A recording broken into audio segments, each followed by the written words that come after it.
시간이 없습니다. 16시간밖에. 저는 60이 넘은 병원 청소원입니다. 그런데 지금 살인을 막으려 하고 있습니다. 새벽 5시 반, 진료실 밖에서 들었습니다. 5억에 뇌사 판정 위조해드리죠.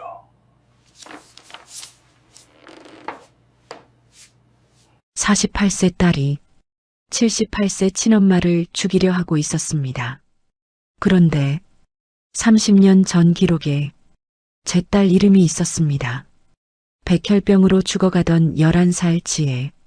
이 할머니가 치료비를 대주셨습니다. 딸을 살려주신 은인이 지금 죽어가고 있습니다. 뭐라도 해야 합니다. 결국 이 사건은 어떻게 되었을까요? 사연 시작 전 구독과 좋아요를 눌러주시면 당신에게 행복이 가득하기를 기도하겠습니다. 그럼 이제 긴박하고 절절한 오늘의 이야기를 시작하겠습니다.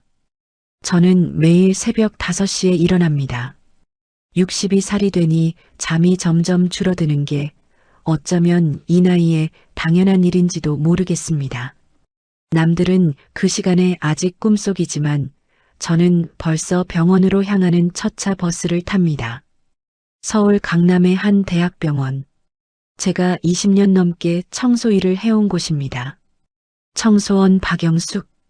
그게 제 이름이고 제 직업입니다. 오늘도 어김없이 유니폼을 입고 6층으로 올라갔습니다. 805호실부터 시작하는 게 제 루틴입니다. 문을 조심스럽게 열었습니다. 실례합니다. 작은 목소리로 인사를 했지만 침대에 누운 환자는 대답이 없었습니다. 이순자, 78살의 할머니는 3주째 의식이 없는 상태였습니다. 산소 마스크를 쓴 채 조용히 숨만 쉬고 계셨죠. 저는 조용히 걸레질을 시작했습니다. 창가 쪽 바닥부터 침대 옆까지 청소를 하면서도 자꾸 할머니 쪽으로 눈이 갔습니다. 평화로운 얼굴이었습니다. 고통스러워 보이지 않았어요. 그때였습니다. 침대 옆 작은 테이블 아래에서 뭔가 하얀 게 보였습니다. 구겨진 손수건이었습니다. 저는 그걸 주워들었습니다. 낡은 면 손수건이었습니다. 한쪽 구석에 삐뚤빼뚤한 자수가 놓여 있었습니다. 엄마 사랑해요. 아마 어린아이가 만든 것 같았습니다. 실밥이 여기저기 튀어나와 있었으니까요. 누가 만든 걸까? 손수건을 조심스럽게 펴서 테이블 위에 올려놓았습니다. 그 순간 이상한 일이 일어났습니다. 의식이 없던 이순자 할머니의 눈꺼풀이 미세하게 떨렸습니다. 그리고 눈가에 눈물 한 방울이 맺혔습니다. 어머, 할머니가? 저는 얼른 할머니 곁으로 다가갔습니다. 하지만 곧 다시 조용해졌습니다.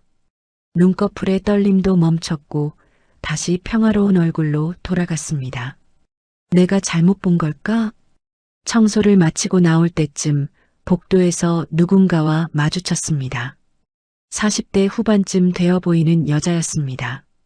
검은색 정장에 명품 핸드백을 든 어딘가 날카로워 보이는 인상이었습니다.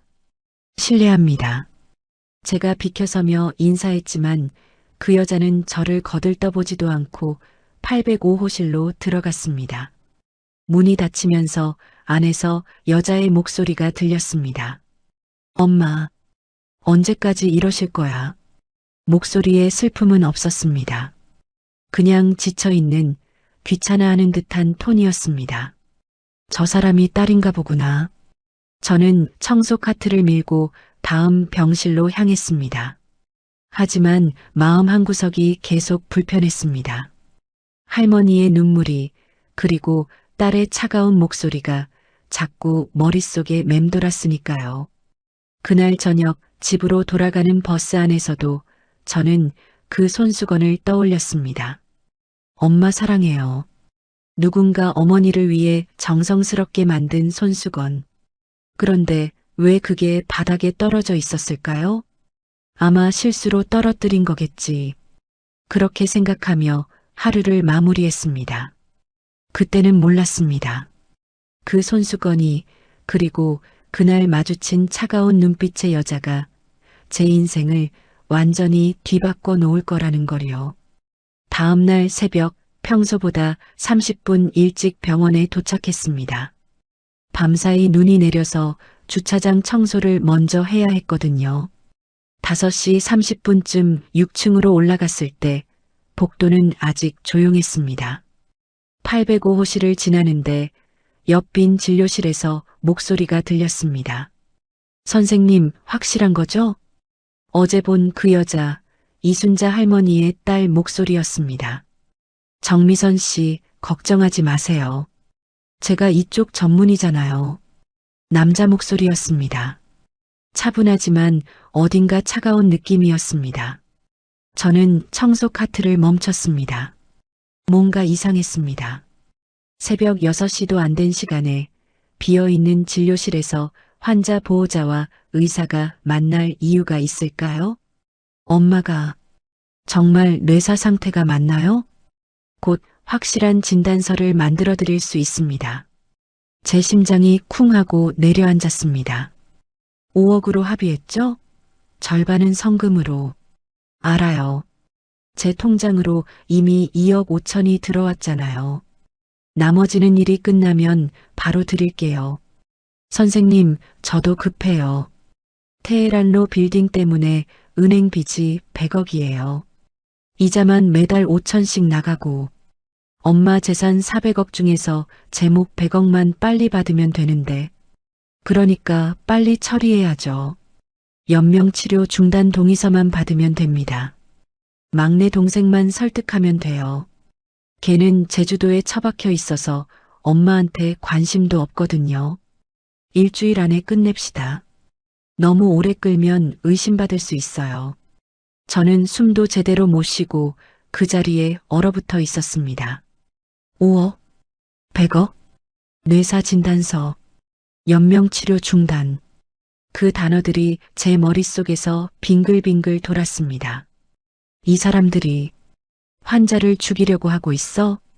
걸레를 쥔 제 손이 바들바들 떨렸습니다. 참, 정미선 씨. 혹시 병원 사람들 중에 눈치챈 사람 없죠? 누가 눈치를 채요? 청소하는 아줌마들이랑 간호사들? 걔넨 관심도 없어요. 그래도 조심합시다. 뭐 하나 잘못되면 우리 둘 다 끝이에요. 발소리가 들렸습니다. 저는 황급히 청소 카트를 밀고 복도 구석으로 피했습니다. 진료실 문이 열리고 정미선과 하얀 가운을 입은 40대 중반의 남자가 나왔습니다. 중환자실 전문의 최인혁이었습니다. 복도 게시판에서 본 적이 있었거든요. 두 사람은 주변을 살피지도 않고 각자 다른 방향으로 걸어갔습니다. 저는 그 자리에서 한참을 서 있었습니다. 다리에 힘이 풀려서 움직일 수가 없었습니다. 내가 방금 뭘 들은 거지? 이게 정말 일어나고 있는 일이야? 오전 내내 저는 제대로 일을 할 수가 없었습니다. 걸레질을 하면서도 자꾸 그 대화가 떠올랐습니다. 805호실 앞을 지날 때마다 발걸음이 무거웠습니다. 점심시간에 직원 식당에 갔지만 밥이 목으로 넘어가지 않았습니다. 혼자 구석자리에 앉아서 멍하니 창밖만 바라봤습니다. 내가 뭘 해야 하지? 경찰에 신고해야 하나? 하지만 증거가 있나? 그냥 내가 우연히 들은 대화일 뿐인데. 오후 2시쯤 화장실에 가려고 복도를 지나는데 정미선이 805호실에서 나오는 게 보였습니다. 그녀와 눈이 마주쳤습니다. 제 심장이 또 쿵 내려앉았습니다. 내가 알고 있다는 걸 들키면 안 돼. 저는 최대한 평온한 표정을 지으며 고개를 숙여 인사했습니다. 안녕하세요. 정미선은 저를 한번 훑어보더니 그냥 지나갔습니다. 하지만 몇 걸음 가다가 멈춰서서 뒤돌아봤습니다. 아줌마, 오늘 아침에 6층 진료실 쪽 청소하셨어요? 제 등줄기에 식은땀이 흘렀습니다.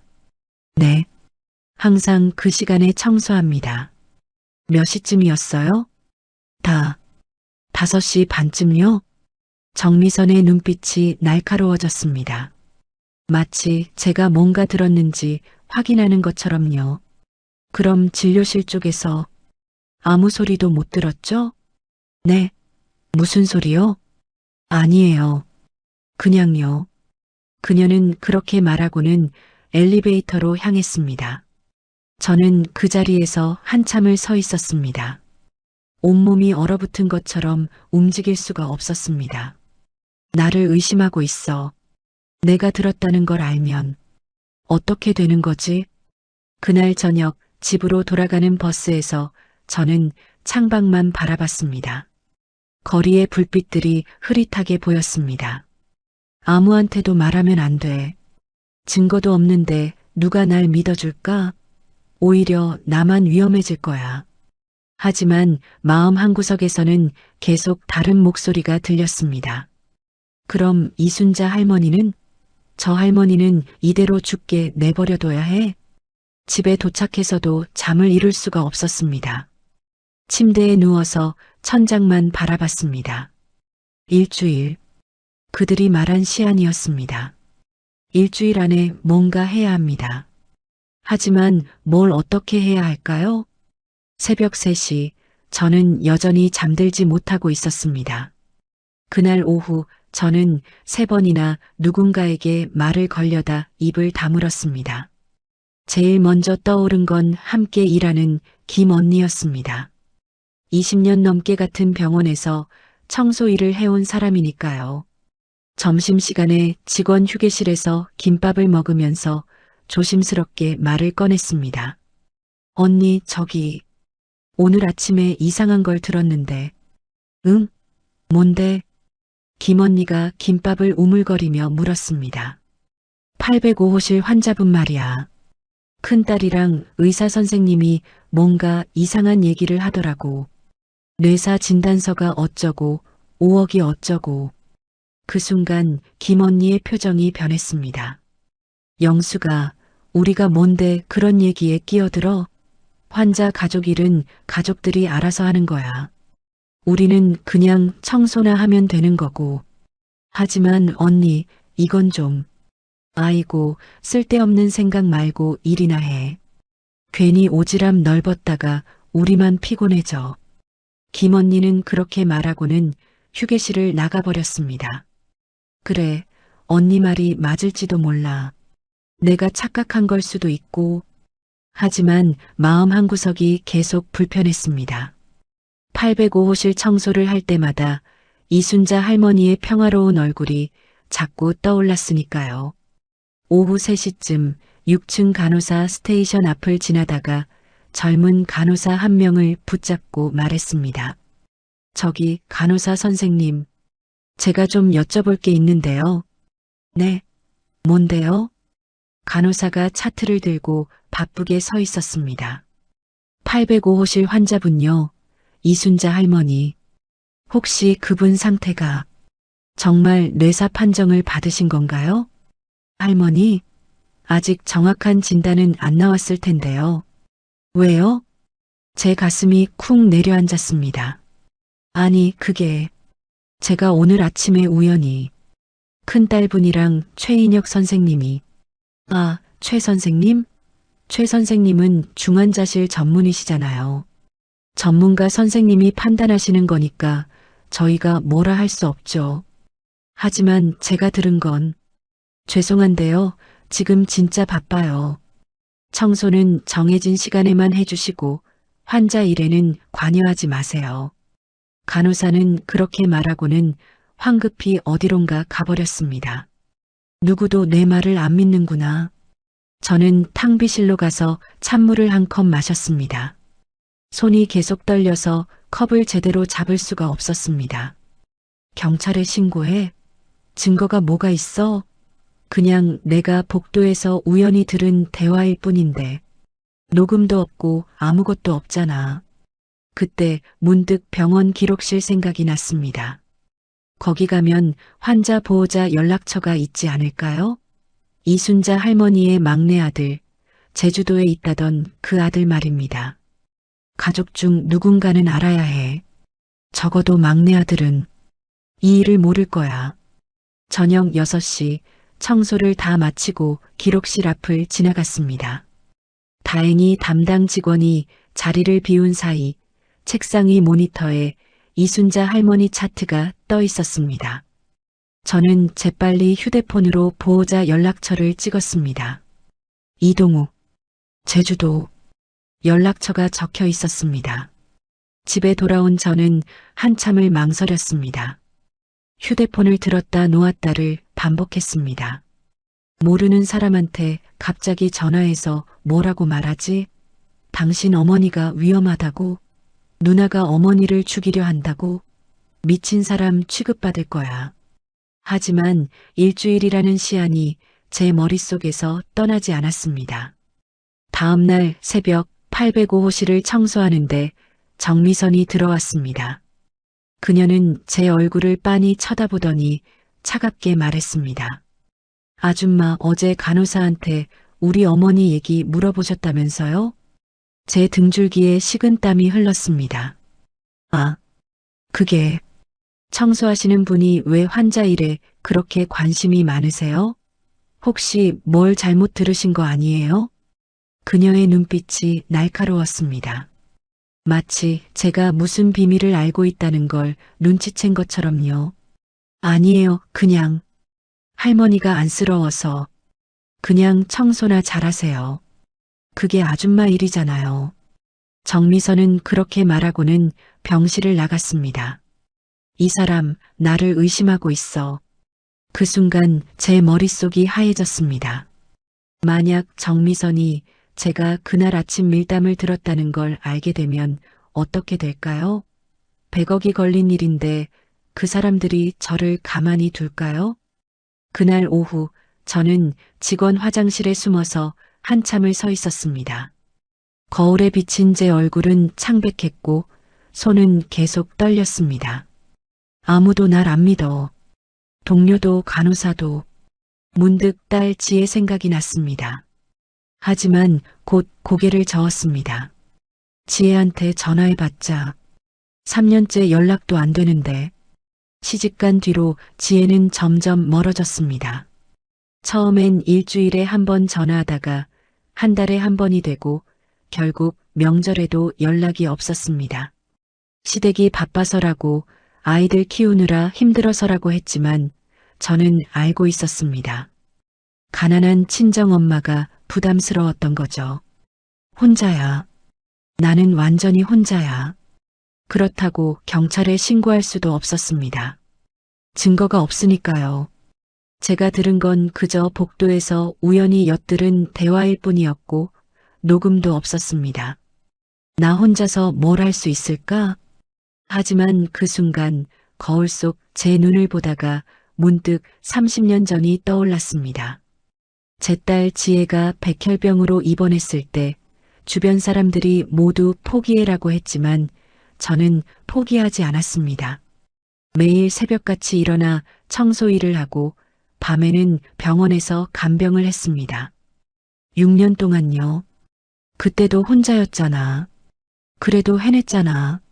제 손이 조금씩 떨림을 멈췄습니다. 좋아. 혼자서라도 해보자. 적어도 시도는 해보자. 그날 밤 저는 휴대폰을 꺼내 들었습니다. 호주머니에서 어제 찍어둔 연락처 사진을 꺼냈습니다. 이동우, 제주도. 저는 떨리는 손으로 그 번호를 눌렀습니다. 여보세요? 낯선 남자의 목소리였습니다. 저기요. 동욱 씨 맞으시죠? 네, 그런데 누구세요? 제 이름은 박영숙이라고 합니다. 강남에 있는 한빛병원에서 청소 일을 하는 사람인데요. 병원이요? 무슨 일이세요? 저는 심호흡을 했습니다. 동욱 씨 어머니 이순자 할머니 관련해서 꼭 말씀드릴 게 있습니다. 사흘 뒤 저는 병원 근처 작은 카페에서 누군가를 기다리고 있었습니다. 전화로 모든 걸 설명하기엔 너무 복잡했습니다. 이동욱 씨는 처음엔 의심했지만 제 간절한 목소리에 결국 서울로 올라오겠다고 했습니다. 동욱 씨가 맞으시죠? 키가 크고 마른 체구의 40대 중반 남자가 카페 문을 열고 들어왔습니다. 제주도 햇살에 그을린 얼굴이었지만 눈빛만큼은 예리했습니다. 네, 박영숙 씨 맞으시죠? 네. 와주셔서 감사합니다. 동욱 씨가 제 맞은편에 앉았습니다. 그는 가방에서 녹음기를 꺼내 테이블에 놓았습니다. 죄송하지만 녹음 좀 해도 될까요? 정확히 들어야 할 것 같아서요. 네, 그러세요.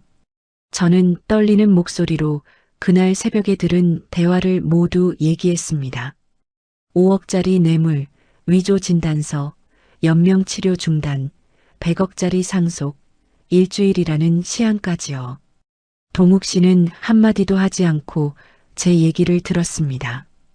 그의 얼굴이 점점 굳어갔습니다. 그러니까 누나가 최인혁이라는 의사한테 5억을 주고 엄마를 뇌사 판정 내리게 한 뒤 연명 치료를 중단시키려 한다는 거죠? 네. 제가 분명히 들었습니다. 왜 이런 얘기를 저한테 하시는 겁니까? 경찰에 신고하셨어야죠. 증거가 없어요. 제가 우연히 엿들은 대화일 뿐이에요. 녹음도 없고 아무것도 없습니다. 동욱 씨가 한숨을 쉬었습니다. 누나와는 오래전부터 사이가 안 좋았습니다. 제가 사업 실패하고 제주도로 내려갔을 때 누나는 집안 망신시킨다고 했었죠. 엄마 생신 때도 안 내려오고 연락도 거의 안 했고요. 그럼 어머니가 입원하신 걸 아셨나요? 3주 전에 누나한테 연락 받았어요. 엄마가 쓰러지셨다. 의식 없다고요. 올라가려고 했는데 누나가 괜찮다. 안정적이다. 나중에 와도 된다고 해서 동욱 씨의 목소리가 떨렸습니다. 제가 바보였죠. 진작 올라왔어야 했는데. 아니에요. 동욱 씨 잘못이 아닙니다. 엄마가 정말 뇌사 상태가 아니라는 거죠? 최소한 3주 전에는 아니었어요. 저는 매일 병실 청소를 하는데 할머니 상태가 그렇게 나빠 보이진 않았거든요. 오히려 며칠 전에는 눈꺼풀이 떨리는 걸 봤어요. 눈물도 흘리셨고요. 동욱 씨가 벌떡 일어났습니다. 지금 당장 병원 가봐야겠어요. 잠깐만요. 조심해야 해요. 정미선 씨가 동욱 씨가 올라온 걸 알면 어쩌라고요? 내 엄마인데. 저는 그의 팔을 잡았습니다. 동욱 씨 마음은 이해해요. 하지만 지금 가시면 안 돼요. 그쪽도 이미 경계하고 있어요. 제가 간호사한테 물어본 것만으로도 정미선 씨가 저를 의심하고 있거든요. 그럼 어쩌라는 겁니까? 증거를 먼저 찾아야 해요. 확실한 증거. 동욱 씨가 다시 자리에 앉았습니다. 그는 한참을 생각하더니 입을 열었습니다. 엄마 주치의를 만나봐야겠어요. 최인영 말고 원래 엄마를 담당하던 의사 선생님이 계실 거잖아요. 네, 김성훈 선생님이세요. 내과 전문이시죠. 그분한테 엄마 상태를 정확히 확인해야 해요. 만약 뇌사가 아니라면 왜 최인혁이 개입했는지 추궁할 수 있을 거예요. 저는 고개를 끄덕였습니다. 좋아요. 그런데 제가 하나 더 알아낸 게 있어요. 뭔데요? 이순자 할머니가 30년 전에도 이 병원에 입원하신 적이 있대요. 네. 30년 전에? 네. 박영희 간호사 선생님이 얘기해 주셨어요. 그때 할머니 막내 아들이 백혈병으로. 제 말이 끝나기도 전에 동욱 씨의 얼굴이 창백해졌습니다. 형? 형 얘기인가요? 네. 제 형이에요. 저보다 5살 위였던 10살 때 백혈병으로 돌아가셨어요.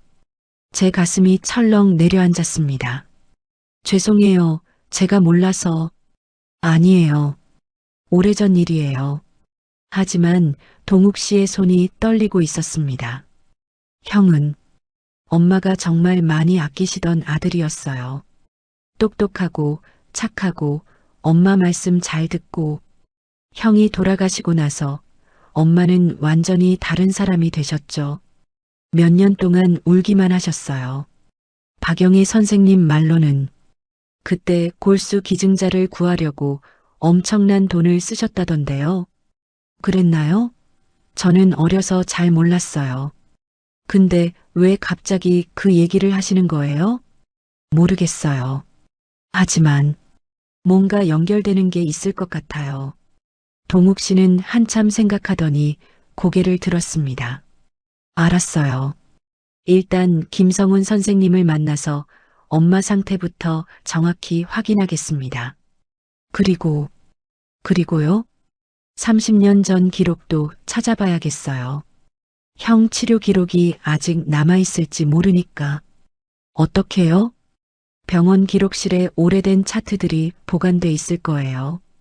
제가 보호자니까 열람 신청을 할 수 있을 거예요. 저는 동욱 씨의 손을 꼭 잡았습니다. 동욱 씨 조심하세요. 정말 위험한 사람들이에요.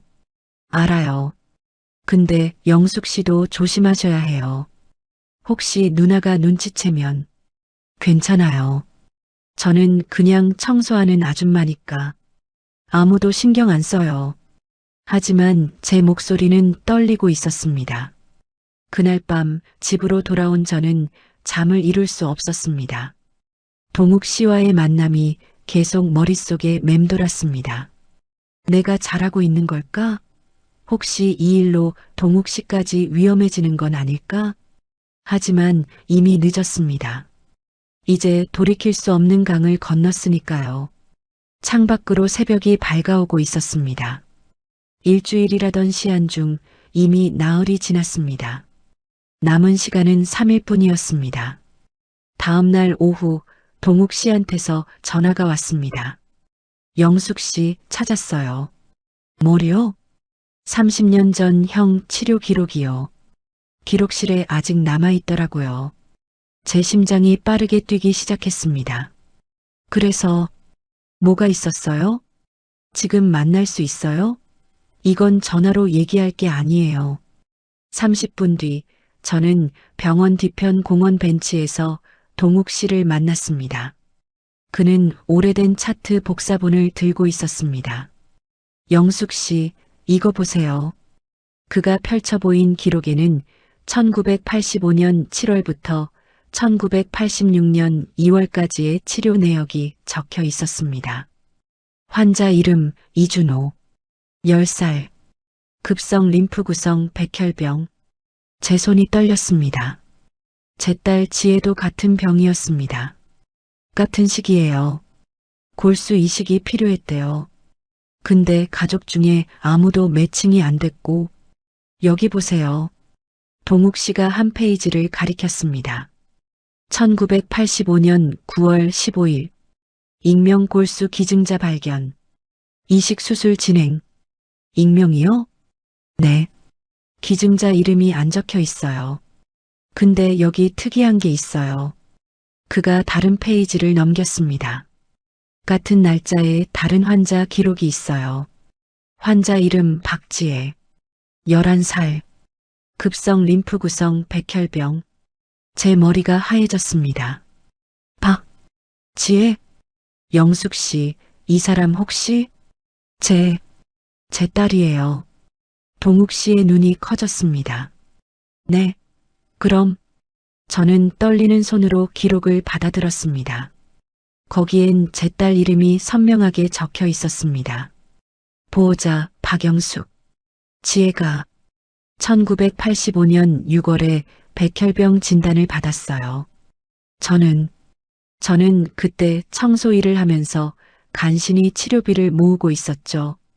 그런데요, 9월에 갑자기 병원 측에서 연락이 왔어요. 익명의 후원자가 나타났다고, 지혜 치료비를 전액 지원해주겠다고.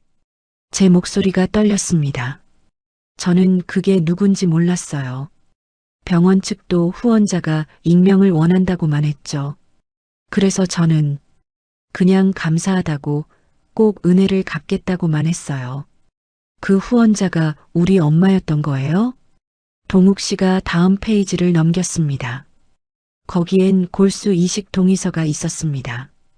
기증자 박지혜, 수혜자 이준호, 지혜가 형한테 골수를 기증한 거예요. 저는 그 기록을 보면서 30년 전이 생생히 떠올랐습니다. 그때 담당 의사 선생님이 말했었죠. 영숙 씨, 다른 백혈병 환자가 있는데 지혜랑 골수가 매칭이 돼요. 기증을 고려해 보실 수 있으세요?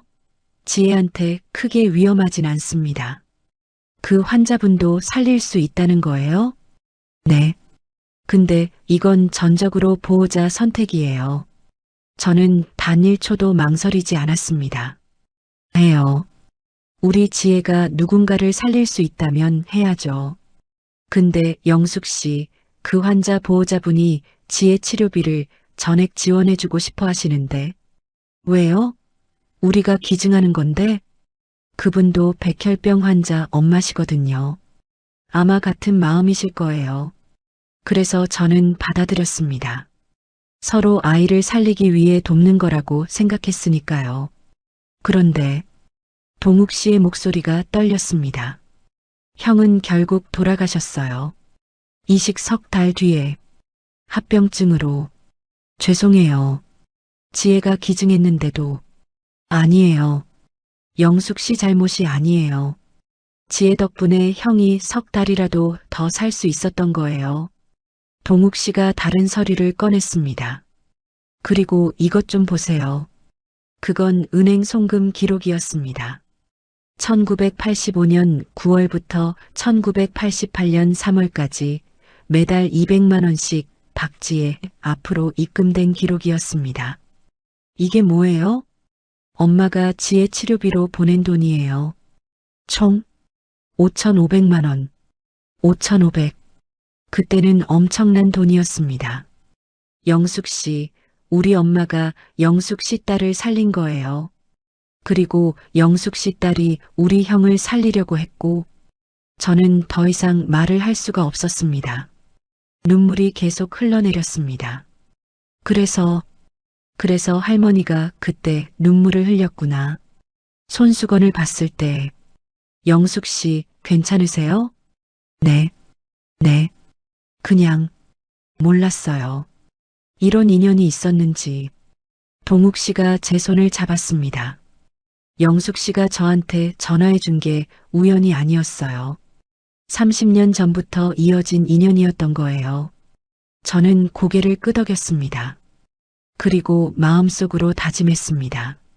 할머니, 제가 지혜를 살려주셨던 것처럼 이번엔 제가 할머니를 지켜드릴게요. 동욱 씨, 김성훈 선생님은 만나봤어요? 네. 오늘 아침에 만났어요. 그래서요? 엄마는 뇌사가 아니래요. 제 가슴이 쿵 내려앉았습니다. 정말요? 의식은 없지만 뇌 기능은 살아있대요. 회복 가능성도 있고요. 김 선생님이 깜짝 놀라시더라고요. 왜 갑자기 최인혁 선생님이 개입했는지 모르겠다고. 그럼 위조 진단서가 확실한 거네요. 네. 근데 문제가 있어요. 뭔데요? 김 선생님 말로는 내일 오전에 연명치료 중단 동의서에 최종 서명한대요. 누나가 저한테도 서명하라고 연락했어요. 내일? 네. 그러면 이틀 뒤에 연명치료를 중단한대요. 제 손이 다시 떨리기 시작했습니다. 이틀. 시간이 없어요. 영숙 씨, 어떡하죠? 저는 깊게 숨을 들이쉬었습니다. 증거를 확보해야 해요. 최인혁이랑 정미선 씨가 주고받은 돈 기록이라든지 위조 진단서라든지. 어떻게요? 모르겠어요. 하지만 뭔가 방법이 있을 거예요. 그때 제 휴대폰이 울렸습니다. 박영희 간호사였습니다. 여보세요? 영숙이 씨? 나 박영희예요. 지금 어디예요? 병원 뒤편 공원에 있는데요. 거기서 기다려요. 중요한 얘기가 있어요. 10분 뒤 박영희 간호사가 숨을 헐떡이며 달려왔습니다. 영숙이 씨, 큰일 났어요. 무슨 일이에요? 오늘 아침에 최인혁 선생님이 이순자 씨 차트에 뇌사 판정 기록을 입력했어요. 내일 모레 연명치료 중단 예정이라고. 그게 사실이 아니라는 거 아세요? 박 간호사가 고개를 끄덕였습니다. 알아요. 저도 25년 넘게 간호사 생활했어요. 이순자 씨는 뇌사가 아니에요. 분명히 뭔가 잘못됐어요. 그걸 증명할 수 있어요? 다른 전문의한테 재검사를 받으면 돼요. 근데요? 최인혁이 막을 거예요. 자기가 중환자실 책임자니까. 동욱 씨가 끼어들었습니다. 제가 보호자 자격으로 재검사를 요청하면 어떡해요? 그러면 가능할 수도 있어요. 저는 두 사람을 번갈아 봤습니다. 내일 아침에 해요. 동의서 서명하기 전에. 근데 누나가 가만히 있을까요? 몰라요. 하지만 해야죠. 이틀밖에 안 남았어요. 그날 밤 저는 잠을 한숨도 못 잤습니다. 내일이면 모든 게 결정됩니다. 이순자 할머니를 살릴 수 있을지 아니면 정미선과 최인혁의 계획대로 돌아갈지. 30년 전 제 딸을 살려준 할머니. 이번엔 제가 할머니를 지킬 차례였습니다. 다음 날 아침 9시 저는 평소처럼 청소 일을 하는 척하면서 6층 중환자실 앞을 서성였습니다. 동욱 씨가 재검사를 요청하기로 한 시간이었습니다. 저는 이동욱입니다. 805호실 이순자 환자의 보호자고요. 동욱 씨의 목소리가 복도까지 들렸습니다. 어머니 상태에 대한 재검사를 요청하고 싶습니다. 잠시 후 최인혁 의사가 나왔습니다. 그의 얼굴에 당혹감이 스쳤습니다. 이동욱 씨, 무슨 말씀이신지, 어머니가 정말 뇌사 상태가 맞는지 다른 전문의한테 확인받고 싶습니다. 이미 제가 정밀 검사를 했습니다. 재검사는 불필요해요. 보호자 권리로 요청합니다. 법적으로 가능하다고 알고 있습니다. 최인혁의 표정이 굳어졌습니다. 이 씨, 누가 이런 생각을 하게 만들었습니까? 혹시 누나분이랑 사이가 안 좋아서. 개인적인 문제가 아닙니다. 제 어머니 생명이 걸린 일이에요. 그때 정미선이 엘리베이터에서 내렸습니다. 그녀는 동생을 보자마자 얼굴이 확 굳었습니다. 동욱아, 너 왜 여기 있어? 누나야말로. 오늘 서명하러 온 거 아니었어? 그래. 근데 너는 왜 갑자기 재검사 타령이야?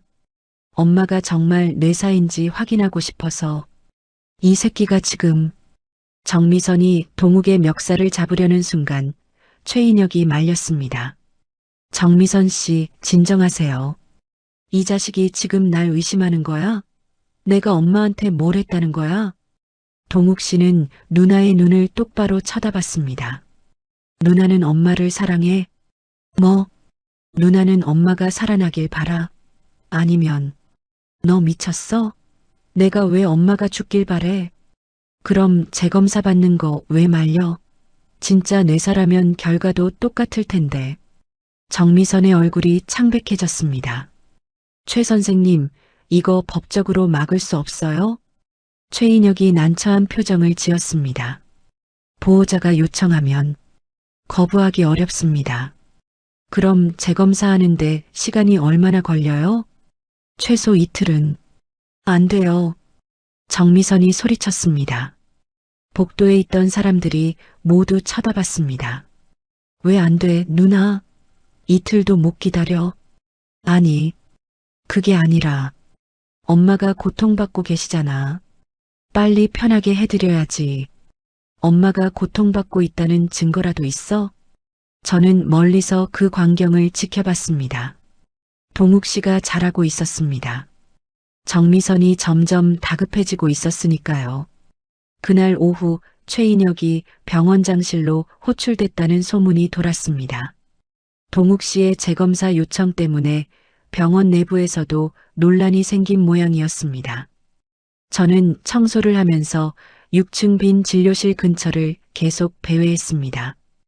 혹시 또 뭔가 들을 수 있지 않을까 해서요. 오후 4시쯤 제 예감이 맞았습니다. 정미선 씨, 진정하세요. 최인혁의 목소리였습니다. 진정하라고? 지금 다 망해가는데? 일단 이 서류에 서명해 주세요. 이게 뭔데요? 새 진단서예요. 오늘 날짜로 뇌사 판정 내린 걸로 돼 있어요. 새로 만든 거예요? 재검사 요청 때문에 꼬이기 전에 일단 법적 절차를 마무리해야 해요. 이걸로 내일 연명치료 중단할 수 있어요? 네. 법적으로는 문제 없어요. 동생이 재검사 요청한 건요? 그건 시간 끌기예요. 재검사 결과 나올 때까지 최소 이틀. 그 전에 우리가 끝내버리면 돼요. 저는 조용히 휴대폰을 꺼냈습니다. 녹음 버튼을 눌렀습니다. 하지만 선생님, 다른 의사가 재검사하면 결과가 다르게 나올 텐데요. 그때는 이미 늦었죠. 연명 치료가 중단된 뒤니까. 그럼 우리가 책임을 져야 되는 거 아니에요? 아니에요. 저는 제 전문적 판단으로 진단서를 작성했고 정미선 씨는 보호자로서 동의한 거예요. 법적으로 문제 없어요. 정말요? 제 변호사가 확인했어요. 걱정 마세요. 나머지 돈은 언제 받을 수 있어요? 일이 끝나고 일주일 뒤에 드릴게요. 너무 빨리 주면 의심받을 수 있으니까. 2억 5천만 원이죠? 네. 약속했잖아요. 제 손이 떨렸지만 휴대폰을 꼭 쥐고 있었습니다. 이제 확실한 증거가 생겼습니다. 선생님, 동욱이가 계속 의심하면 어떡해요? 증거가 없잖아요. 우리 대화를 들은 사람도 없고. 있어요. 저 있어요. 저는 속으로 외쳤습니다. 그래도 불안해요. 내일 정오까지만 버티면 돼요. 그 시간에 연명치료 중단하는 거예요. 그 뒤론 아무도 뭐라 못해요. 내일 정오. 네. 24시간만 버티세요. 두 사람이 진료실 문을 열었습니다. 저는 재빨리 청소 카트 뒤로 숨었습니다. 정미선과 최인혁이 복도를 지나갔습니다. 그들이 사라지고 나서 저는 한참을 그 자리에 서 있었습니다. 녹음 파일을 확인했습니다. 제대로 녹음됐습니다. 24시간, 내일 정오. 저는 얼른 동욱 씨한테 전화를 걸었습니다. 동욱 씨, 증거 확보했어요. 정말요? 네. 둘이 대화하는 거 녹음했어요. 위조 진단서, 동거래, 모든 게 다 들어있어요. 어떻게? 나중에 얘기할게요. 일단 내일 정오 전에 뭔가 해야 해요. 그 시간에 연명치료를 중단한대요. 내일 정오면 16시간밖에 안 남았잖아요. 네. 지금 당장 경찰에 신고해야 해요. 알았어요. 제가 바로 신고할게요. 전화를 끊고 나서 저는 805호실로 갔습니다. 이순자 할머니는 여전히 조용히 누워 계셨습니다.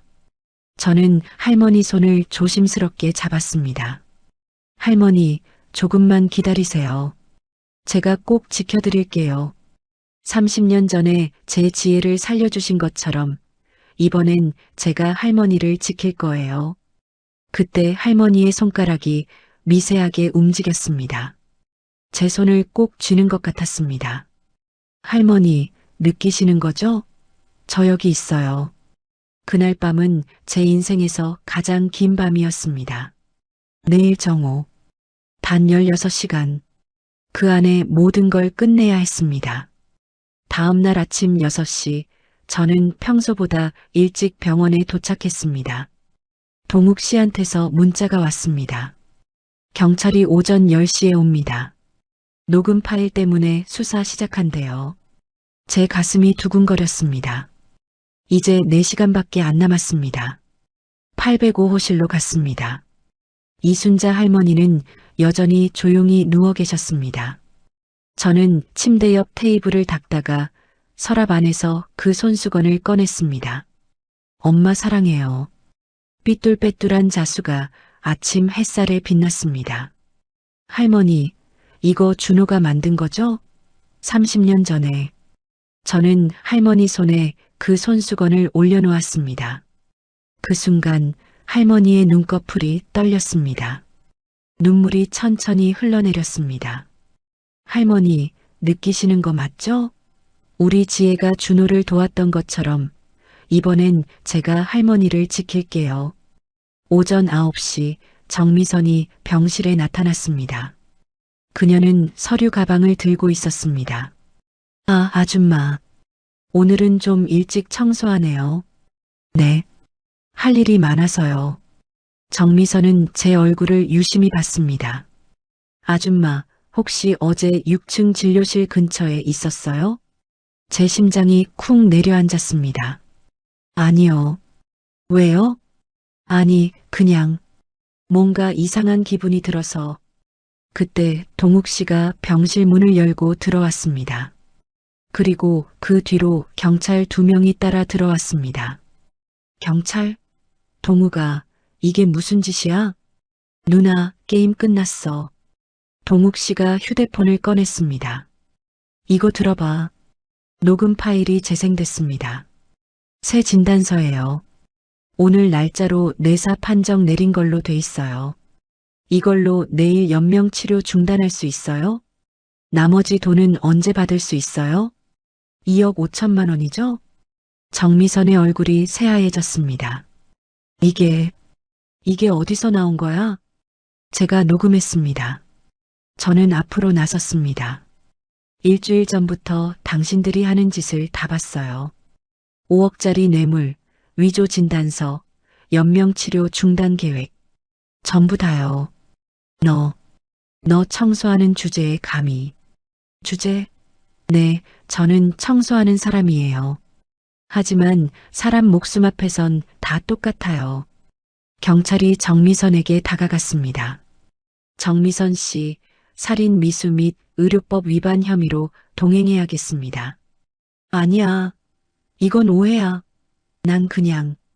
그때 병실 문이 다시 열렸습니다. 최인혁 의사였습니다. 그는 문 앞에서 경찰을 보고 얼어붙었습니다. 최인혁 선생님도 함께 가셔야 합니다. 저는 아무것도. 동욱 씨가 또 다른 녹음 파일을 재생했습니다. 제 변호사가 확인했어요. 걱정 마세요. 일이 끝나고 일주일 뒤에 드릴게요. 2억 5천만 원. 최인혁의 얼굴도 창백해졌습니다. 이건 맥락을 모르고 들으면. 맥락은 법정에서 설명하시죠. 경찰이 2사람에게 수갑을 채웠습니다. 동욱아, 나 내 누나야. 어떻게 이럴 수 있어? 누나가 먼저 엄마를 버렸잖아. 난 그냥 빚 때문에. 선택의 여지가 없었어. 선택의 여지가 없었다고? 엄마를 죽이는 게 유일한 선택이었어? 정미선은 더 이상 아무 말도 하지 못했습니다. 경찰이 2사람을 끌고 나갔습니다. 병실은 갑자기 조용해졌습니다. 저는 다시 이순자 할머니 곁으로 갔습니다. 손수건이 여전히 할머니 손 위에 있었습니다. 할머니, 이제 안전해요. 그때였습니다. 할머니의 손가락이 움직였습니다. 손수건을 천천히 쥐었습니다. 그리고 입술이 미세하게 떨렸습니다. 호? 너무 작은 소리였지만 저는 분명히 들었습니다. 동욱 씨, 할머니가 말씀하셨어요. 동욱 씨가 황급히 달려왔습니다. 엄마, 나 동욱이야. 할머니의 눈꺼풀이 천천히 떨렸습니다. 조금씩, 아주 조금씩 열리기 시작했습니다. 의사 선생님 불러요. 김성훈 의사가 달려왔습니다. 그는 할머니를 재빨리 검사했습니다. 의식이 돌아오고 있어요. 빨리 집중 치료실로 옮겨야 해요. 간호사들이 침대를 밀고 나갔습니다. 저는 복도에 서서 그 모습을 지켜봤습니다. 동욱 씨가 제게 달려와 손을 잡았습니다. 영숙 씨, 감사합니다. 정말 감사합니다. 아니에요. 제가 할머니한테 진 빚을 갚은 것뿐이에요. 빚이요? 30년 전에 할머니가 제 지혜를 살려주셨잖아요. 동욱 씨의 눈에 눈물이 고였습니다. 형이 못다 산 인생을 영숙 씨 딸이 대신 살아준 거네요. 네. 그래서 이번엔 제가 할머니를 지켜야 했어요. 오후 2시쯤 김성훈 의사가 나왔습니다. 환자분 의식이 돌아오고 있습니다. 완전히 회복하려면 시간이 걸리겠지만 뇌사는 절대 아니었어요. 애초에 진단 자체가 잘못됐던 거죠. 최인혁이 일부러 그런 거죠? 그건 경찰 조사를 봐야겠지만 의학적으로는 명백한 오진이에요. 그날 저녁 뉴스에서 이 사건이 보도됐습니다. 강남의 한 대학병원에서 의사와 환자 보호자가 공모해 위조 진단서를 작성한 사건이 적발됐습니다. 상속 재산을 노린 범행으로 저는 집에서 그 뉴스를 봤습니다. 정미선과 최인혁의 얼굴이 모자이크 처리돼서 나왔습니다. 이제 끝난 건가? 하지만 제 마음 한구석은 여전히 무거웠습니다. 3년째 연락이 없는 딸 지혜 생각이 났습니다. 지혜야, 엄마가 할머니를 살렸어. 내가 30년 전에 준호를 도왔던 것처럼. 창밖으로 별들이 빛나고 있었습니다. 저는 오래된 앨범을 꺼냈습니다. 30년 전 지혜가 병원 침대에 누워있는 사진이 있었습니다. 창백한 얼굴이지만 웃고 있었습니다. 지혜야, 엄마 보고 싶구나. 6개월이 지났습니다. 법원은 최인혁에게 징역 7년과 의사면허 영구 박탈을 선고했습니다. 정미선은 징역 4년 6개월을 받았습니다. 재판장은 판결문에서 이렇게 말했습니다. 피고인들은 생명을 다루는 의사와 어머니를 모시는 딸이라는 위치를 악용해 살인을 기도했습니다. 이는 의료윤리와 인간 도리를 모두 저버린 중대한 범죄입니다. 저는 방청석에서 그 말을 들었습니다. 정미선은 고개를 숙인 채 눈물을 흘렸지만 저는 동정심이 들지 않았습니다. 이미 늦었어요. 당신은 선택했고 그 대가를 치르는 거예요.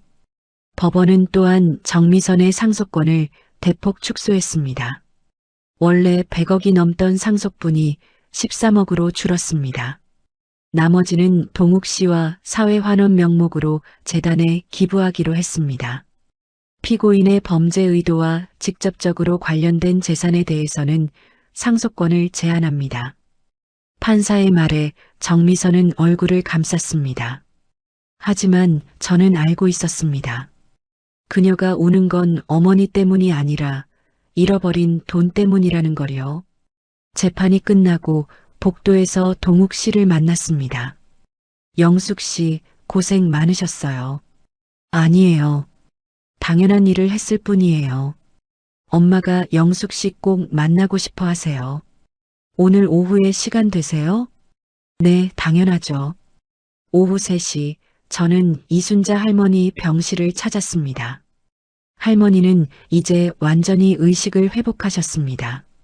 재활 치료를 받고 계셨지만 말씀도 하시고 걸으실 수도 있었습니다. 영숙 씨, 할머니가 제 손을 잡았습니다. 할머니, 괜찮으세요? 고마워요. 정말 목숨을 구해주셨어요. 아니에요. 제가 할머니한테 진 빚을 갚은 것뿐이에요. 동욱이한테 들었어요. 30년 전 일. 할머니의 눈에 눈물이 고였습니다. 지혜가 우리 준호를 도와주려고 했었죠. 비록 준호는 하늘로 갔지만 지혜 덕분에 마지막 석 달이라도 아들을 볼 수 있었어요. 지혜도 할머니 덕분에 살았어요. 서로 돕고 산 거죠. 할머니는 제 손을 꼭 쥐셨습니다. 영숙 씨, 제가 부탁 하나만 해도 될까요? 네, 말씀하세요. 제가 복지재단을 하나 만들려고 해요. 백혈병 환자들을 돕는 재단이요. 준호처럼 지혜처럼 돈이 없어서 치료 못 받는 아이들을 위해서요. 좋은 일이세요. 그 재단 이사장을 영숙 씨가 맡아주시면 안 될까요? 저는 깜짝 놀랐습니다. 저요? 저는 그냥 청소하는 사람인데요. 아니에요. 영숙 씨는 생명을 구하는 사람이에요. 저처럼 돈만 많은 사람보다 영숙 씨처럼 진심으로 환자를 아끼는 사람이 필요해요. 하지만 저는 아는 게 없어요. 배우면 돼요. 동욱이가 도와줄 거예요. 저도 옆에서 돕고요. 저는 한참을 망설였습니다. 할머니, 제가 할 수 있을까요? 할 수 있어요. 30년 전에 지혜를 살렸고 지금 저를 살렸잖아요. 이제 더 많은 아이들을 살리는 거예요. 그날 저녁 집으로 돌아온 저는 오랫동안 생각했습니다. 그리고 결심했습니다. 그래, 해보자. 1년이 지났습니다. 준호지의 희망재단이 문을 열었습니다. 이순자 할머니가 300억을 기부했고 저는 이사장이 됐습니다. 청소일은 그만뒀습니다. 재단 사무실에서 첫 수혜자 명단을 보는데 눈물이 났습니다. 10명의 백혈병 환자 아이들, 모두 치료비가 없어서 고통받던 아이들이었습니다. 이사장님, 첫 후원금이 나갔습니다. 직원이 보고했습니다. 고마워요. 한 명이라도 더 살릴 수 있게 열심히 해요. 어느 봄날 재단 개소식이 열렸습니다. 이순자 할머니도 오셨습니다. 할머니는 이제 지팡이만 짚고 걸으실 수 있었습니다. 영숙 씨, 이제 우리가 준호와 지혜의 인연을 이어가는 거예요. 네, 할머니. 개소식장 한쪽에 작은 전시 공간이 있었습니다. 거기엔 낡은 손수건이 액자에 담겨 있었습니다. 엄마 사랑해요. 삐뚤빼뚤한 자수. 30년 전 준호가 만든 그 손수건이었습니다. 그때 뉴스 카메라들이 개소식을 촬영하고 있었습니다. 저는 그걸 보면서 생각했습니다. 혹시 지혜가 이 뉴스를 볼까? 하지만 곧 고개를 저었습니다. 3년이나 연락이 없는데 무슨 기대를 하겠습니까? 개소식이 끝나고 사무실로 돌아왔을 때 직원이 달려왔습니다. 이사장님, 전화 왔어요. 급하다고. 누구한테서요? 박지혜 씨라는 분인데요. 제 손에 들고 있던 서류가 바닥에 떨어졌습니다. 지혜? 저는 떨리는 손으로 전화기를 받았습니다. 여보세요? 엄마. 3년 만에 듣는 딸의 목소리였습니다. 지혜야. 엄마. 뉴스 봤어. 재단 개소식? 그게 엄마였어? 응. 엄마가 이순자 할머니를 구했다고? 그 사건이 엄마가 한 거였어? 그래. 전화 너머로 지혜의 흐느끼는 소리가 들렸습니다. 엄마, 미안해. 정말 미안해. 엄마한테 연락도 안 하고. 나 정말 나쁜 딸이야. 아니야, 지혜야. 엄마가 이해해. 아니야. 나는 엄마가 가난하다고, 시댁 사람들 눈치 보인다고. 그래서 연락 안 했어. 나 정말 최악이야. 지혜야, 괜찮아. 엄마 괜찮아. 엄마, 나 지금 갈게. 지금 당장 갈게. 엄마 만나러 갈게. 응. 엄마 여기 있어. 엄마 기다릴게. 1시간 뒤 재단 사무실 문이 열렸습니다. 지혜가 서 있었습니다. 30대 중반이 된 딸은 여전히 제 눈에는 어린아이 같았습니다. 그녀는 두 아이의 손을 잡고 있었습니다.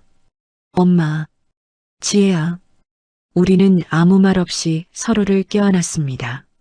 3년치 눈물이 한꺼번에 쏟아졌습니다. 엄마, 미안해. 정말 미안해. 괜찮아. 이제 괜찮아. 한참을 울고 나서 지혜가 아이들을 제 앞으로 데려왔습니다.